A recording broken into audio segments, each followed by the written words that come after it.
Fala galera, beleza? Emerson BR aqui trazendo para vocês mais um vídeo e daquela série de coisas que eu compro e acho bacana e recomendo para vocês. Hoje eu trago o adaptador de M.2 para PCI Express e vocês vão ver que é muito bacana, principalmente para você que tem uma placa-mãe que possui apenas um único conector M.2 e está querendo comprar mais um M.2, ou seja, usar os dois em conjunto, né?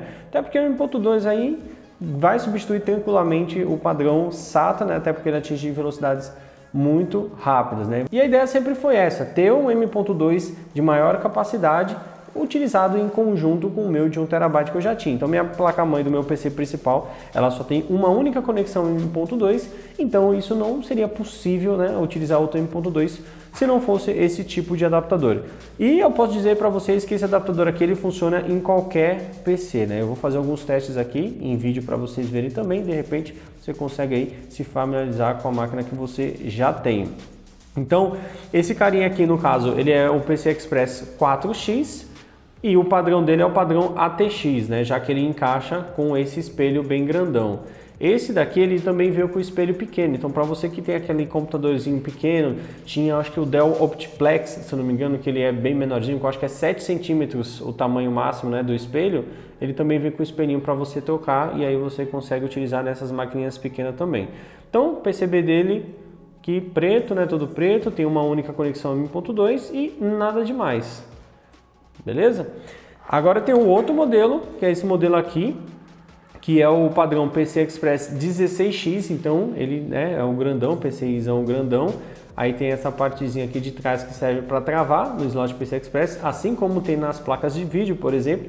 Só que a diferença é que esse cara vem com dissipador de calor. Então para aquele SSD M.2 que não tem dissipador de calor, esse modelo é o mais indicado, né? E vai deixar aí o seu M.2 cerca de 5 a 7 graus mais frio, né, do que se você não utilizasse um dissipador de calor. E esse modelo aqui é mais indicado para aqueles M.2 que já tem dissipador de calor, porque aquele não vai atrapalhar, né? Então, como fica bem espremido, se você utilizar um SSD que já tem dissipador, não vai dar para fechar direitinho aqui, né? Então, ambos têm indicador de atividade, né? Ou seja, ele acende um LED para você saber quando ele está funcionando, principalmente quando você está passando arquivos ali, ele está sendo utilizado, aí você vai ver bastante esse LED piscar, né? No caso, o LED dessa criança aqui, ele fica localizado bem aqui em cima. E o do outro aqui, ele fica localizado na lateral, tem umas furaçõezinhas aqui. E apesar da diferença física dos dois, né, ambos trabalham da mesma forma, né? Aqui eu consigo atingir o PCI Express 3.0, 4X sem problema algum, com todos os M.2 que eu já testei até o momento.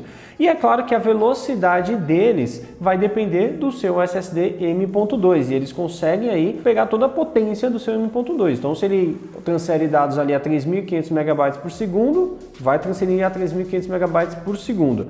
Em alguns casos, como tem algumas placas-mãe mais antigas que utilizam conexão M.2, mas a geração talvez geração 2, 2X, ou geração 2, 4X, ou geração 3, 2X, nesse cara aqui você consegue geração 3, 4X, desde que a plataforma ali já tenha o PCI Express 3.0 e o processador também consiga, né, ter ali o PCI Express 3.0. Aí você vai conseguir utilizar essa conexão aí na velocidade mais rápida possível, tá? Então, mesmo essa daqui tendo mais PCI Express, mais pontinhos assim, né, nos trilhos dela, não significa que ela oferece mais desempenho do que essa outra aqui, né? Ambas eu consigo utilizar perfeitamente, mas essa daqui com dissipador fica muito mais prática. Então, como eu tenho mais de um PC, quando eu quiser fazer alguma coisa em um, eu vou lá, tiro dele e espeto no outro PCI Express de outra placa-mãe e aí ele vai reconhecer e vai funcionar perfeitamente. Ah, não vou querer mais usar aqui, vou lá, tiro e coloco no outro, fica muito mais tranquilo, sem a necessidade de usar parafuso, enfim, é muito mais prático. Já isso aqui você vai precisar parafusar no gabinete, né? Claro que por ele ser leve, o M.2 não vai pesar tanto, também é a mesma coisa, se você quiser deixar ele ali, tirar, colocar no outro e tudo mais. E a grande vantagem dele também, né, por ele ser só PCI Express 4X, isso daqui permite com que você coloque nos slots 4X. Já no 16X não iria ser possível fazer isso, já que precisa ali do tamanho de 16X, né? E você pode conectar nos PCI Express que possuem eletricamente, seja ele 1X, 2X, 4X ou 8x ou 16x, não vai ter problema algum. Claro que se for abaixo do 4x, você perde aí, no caso, a performance do M.2, né? De 4x para 2x é metade, então você vai perder metade da velocidade, beleza? Então fica só essa dica aí, caso você adquirir algum tipo de adaptador desse aqui, para você saber que realmente pode variar dependendo da velocidade do slot da sua placa-mãe. E vale ressaltar também que dependendo da plataforma que você possui, pode reduzir a velocidade da placa-mãe, porque todos os slots M.2 e PCI Express utilizam linhas PCI Express. As plataformas mainstream normalmente tem ali no máximo 20 linhas PCI Express, as mais modernas você tem o chipset que controla algumas linhas PCI Express, mais as linhas que o processador pode controlar, então você teria ali um pouco mais de 24 linhas PCI Express. As plataformas Extreme, como por exemplo o LGA 2066 ou LGA 2011, que é o meu caso, a gente consegue ter ali mais linhas PCI Express, então isso vai permitir com que minha placa de vídeo fique funcionando em 16x, o M.2 aqui embaixo em 4x, o outro slot M.2 que já tem na minha placa-mãe em 4x também, e nenhum deles vai ser prejudicado. Inclusive algumas placas também, o USB 3.1 utiliza a linha PCI Express. Então quanto mais coisas você vai conectando nos slots PCI Express, a quantidade de linhas sobrando vai reduzir. Então consequentemente, tendo poucas linhas, vai começar a dividir largura de banda e aí ele vai reduzindo o xzinho, né? No caso a placa de vídeo de 16x cairia para 8x, que sinceramente, dependendo da placa, você não vai sentir diferença alguma no desempenho. Foi o que aconteceu comigo, porque eu já utilizo o M.2 conectado no slot da placa-mãe, tenho uma placa de vídeo 16x e conectei mais dois M.2. Foi para fazer um teste mesmo, até para que eu pudesse passar um pouco da minha experiência que eu tive para vocês. Então, isso vai ocorrer sim. Fica essa dica aí também para vocês. Então, vou mostrar aqui para vocês como que faz a instalação, né? Para vocês verem como que é por dentro, principalmente esse aqui que é todo fechadinho. E aí a gente bota na bancada para vocês verem como que fica o desempenho. Bom, galera, vamos começar então com esse modelo de M.2, tá? Vocês estão vendo aí, bem tranquilinho. Aqui na frente é fechadinho. Aqui nós temos a opção para você colocar o padrão de 80, 60. No caso, o padrão dos M.2 é 80 milímetros. Tem os modelos menorzinhos, tá? Mas a grande maioria é 80, tá? Então, como é 80, já está posicionado aqui o parafuso tranquilo. Se caso você não for utilizar o de 80, basta você desrosquear ele aqui e mover ele para o de baixo, tá? Então, isso aqui permite você utilizar vários padrões aí. Então, nós vamos remover aqui o parafuso de cima. O de cima ele é independente do de baixo, tá? Então, para a gente mudar ele de posição, você teria só que desrosquear aqui. E aqui nós temos o nosso SSD M.2. E no caso é o padrão M-Key, que só tem uma furaçãozinha, né? Tem um outro padrão que os dois lados são furadinhos, que normalmente são os padrões SATA. Esse aqui é o NVMe. Então a gente encaixa aqui. Ele já tem dissipador de calor, né? O modelo da XPG, ou GameMix. E vamos parafusar aqui. Beleza. Parafusamos. Tá pronto. Agora é só colocar no computador. Bom, já esse modelo aqui, eu já estou com o M.2 instalado dentro dele, mas eu vou fazer o processo reverso para vocês verem como que é por dentro, beleza? Então vamos abrir aqui. Esse daqui ele veio com a Philips, uma chavinha Philips, mas ela quebrou na primeira utilização. O primeiro parafuso que eu fui tentar desrosquear, ele já quebrou, né? Não era de boa qualidade. Então aqui eu estou usando uma Philips um pouco melhor, com a ponta bem fininha, porque o parafuso aqui é muito fininho. É mais fino do que o padrão dos parafusos que vem para você instalar, né, os M.2 na placa-mãe. Bom, essa aqui é a parte de baixo, tem essas aberturazinhas aqui, que é justamente onde vai o parafuso que está fixando tudo ali. E aqui a parte das costas.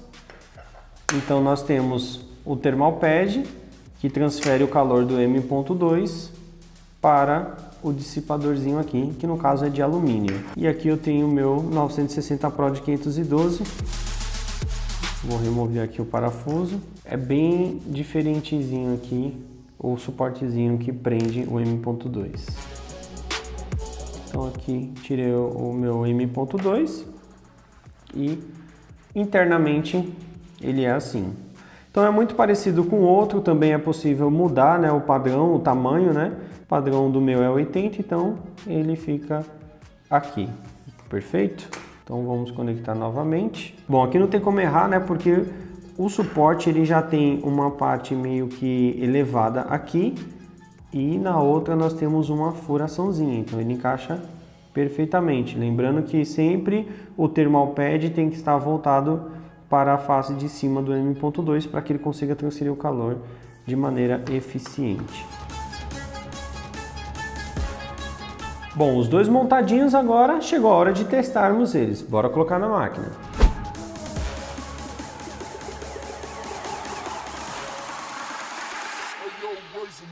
Bom, então utilizamos aí o Crystal DiskMark versão 6.0.2 de 64 bits para realizar os nossos testes. Então, os valores que vocês estão vendo estão em megabytes por segundo, ou seja, quanto maior, melhor, beleza? Bom, percebemos aí que nos testes com arquivos bem fragmentados em 4 KB, uma fila, uma thread, 32 filas, uma thread, nós tivemos resultados muito semelhantes, né? Os valores praticamente quase não tiveram alteração. Já no teste 4 KB com 8 filas e 8 threads, a diferença já foi bastante grande, tendo ali o PCI Express 3.0 X4, né, rodando em 1324 megabytes por segundo contra os 817, 815 megabytes por segundo se utilizado com o PCI Express 2.0 4X ou PCI Express 2.0 2X, que no caso seria a velocidade que a gente consegue aí com a Maximus 7 Ranger, né, onde o slot não trabalha em 3.0 4X, somente com o adaptador que a gente conseguiu isso. Então, para quem vai estar utilizando um PCI Express, né, NVMe de alta velocidade com uma plataforma antiga, já dá para ver que com o adaptador você vai conseguir aí ter o melhor desempenho possível. No teste sequencial de 32 filas e uma thread, nós tivemos o maior resultado ali, 3.550 megabytes por segundo, utilizando o PCI Express 3.0 X4, enquanto os outros dois ali, o 2.0 X4 e o 2.0 X2, obtendo 835 e 833 megabytes por segundo, respectivamente, né? Então, percebemos aí que realmente o adaptador nesse cenário já deu uma baita diferença. E agora no teste de escrita, ainda no Crystal DiskMark, nós obtivemos valores praticamente semelhantes ali nos testes de 4 KB, tendo vantagem no 4 KB uma fila, uma thread, né, onde o PCI Express 3.0 X4, que no caso é utilizando o nosso adaptador, conseguiu ali uma pequena vantagem, tendo 145 megabytes por segundo contra 119 do 2.0 X2 da própria placa-mãe e o 2.0 X4 utilizando o adaptador, mas com a limitação por conta do PCI Express que nós utilizamos, tá? Em 8 filas e 8 threads do 4 KB já teve uma vantagem ali, praticamente o dobro, né? Aliás, mais do que o dobro de velocidade, 1530 megabytes por segundo contra 768 e 754 respectivamente, né? Sempre ali o 4X no PCI Express 2.0 tendo uma pequena vantagem em cima do PCI Express 2.0 2X. Agora no teste sequencial é onde a gente vê a maior diferença, né? Aqui nós tivemos aí 2.124 megabytes por segundo utilizando o 3.0 X4, enquanto tivemos ali no X4 2.0 786 megabytes por segundo e no 2.0 X2, que seria do próprio slot da nossa placa-mãe, 774.3 megabytes por segundo. Então, realmente, aí, se nós quisermos utilizar além do próprio M.2 da placa-mãe e mais este adaptador com outro M.2 ou até mesmo um único M.2 mais com o adaptador, a diferença vai ser gigantesca. Então, quanto maior a velocidade, você vai ganhar tempo de inicialização do sistema, instalação dos aplicativos, fazer a leitura dos arquivos que você quer ler, então é só vantagem. E como eu mostrei para vocês os dois tipos de adaptadores, o com dissipador e o sem dissipador, aproveitei também enquanto nós rodávamos os testes no Crystal DiskMark para monitorar a temperatura. E o meu SSD Samsung 960 Pro ele possui dois sensores de temperatura. Nesse primeiro gráfico nós estamos vendo aí o primeiro sensor, a linha vermelha seria com o adaptador que não possui dissipador de calor e a linha verde é o adaptador que possui o dissipador de calor. Nesse caso, quanto maior a temperatura, pior, né? Porque quanto mais quente o M.2 estiver, menos desempenho ele vai ter, ou seja, ele vai perder bastante desempenho, tá? Então, nós percebemos ali que no início do teste, com o dissipador de calor, ficou em 27 graus Celsius, né? Que é mais ou menos a temperatura ambiente que estava, né, no momento, e sem o dissipador já fica 32 graus Celsius, né, até porque não tem nada ali para puxar o calor do dissipador. Então já no começo do teste, sem dissipador de calor, a linha fica bem crescente, né, vocês percebem que ele aumenta muito rápido para mais de 50 graus Celsius e permanece mais ou menos aí nessa linha, né, ficando abaixo dos 60 graus Celsius. E aí, conforme o teste vai rodando, ele começa a cair um pouquinho, né? Conforme ele vai parando ali. E aí depois ele começa a subir novamente, batendo ali no máximo 59 graus Celsius. Enquanto que com o dissipador ficou nos tranquilos 42 graus Celsius. No final do teste, ficando ali com o dissipador 37 graus e sem dissipador 43 graus. Né? Agora o segundo sensor de temperatura do M.2, a diferença é absurda, né? Nós começamos ali com cerca de 36 graus, utilizando o dissipador de calor, contra 49 graus Celsius sem o dissipador de calor. E aí, conforme foi passando, né, o teste, ele rapidamente, sem dissipador, bateu 81 graus Celsius, enquanto com o dissipador no mesmo cenário, no mesmo tempo, 54 graus. Então aqui a gente já vê uma larga diferença, é mais do que os 5 graus que eu comentei para vocês, né, que geralmente fica, só que no caso 5 graus seria em idle e rodando o teste ou utilizando ele, dependendo ali do que ele estiver fazendo, né, ele fica ainda mais quente. Aí o teste foi percorrendo, na metade do teste ali, onde dá uma certa aliviada, foi 65 graus Celsius sem o dissipador de calor contra 44, ainda assim tendo uma baita diferença, né? Então a gente aqui percebe que com o dissipador de calor só tem benefício, né? Você consegue manter uma temperatura muito mais baixa.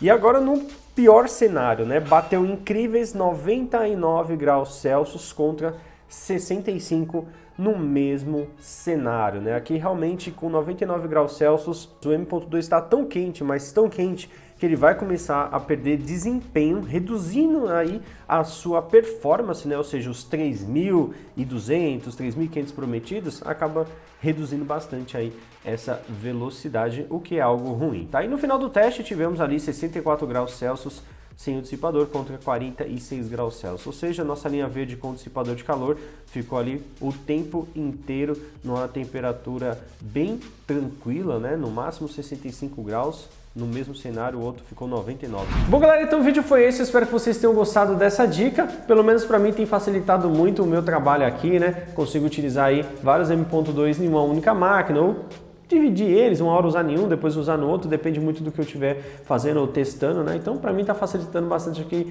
a minha vida e se você ainda não conhecia, acredito que esse vídeo vai ser bastante útil para você. Então, compartilha aí com seu amigo que ainda não conhece, para que ele possa conhecer e ver como é que funciona esse tipo de adaptador, né? E se você ainda assistiu até aqui, ainda não deixou o like, deixa aquele like que vai ajudar bastante aqui o canal. Se ainda não é inscrito, inscreva-se no canal e ativa o sininho para acompanhar os vídeos daqui para frente. Eu vou ficando por aqui, um grande abraço a todos e valeu! Até a próxima!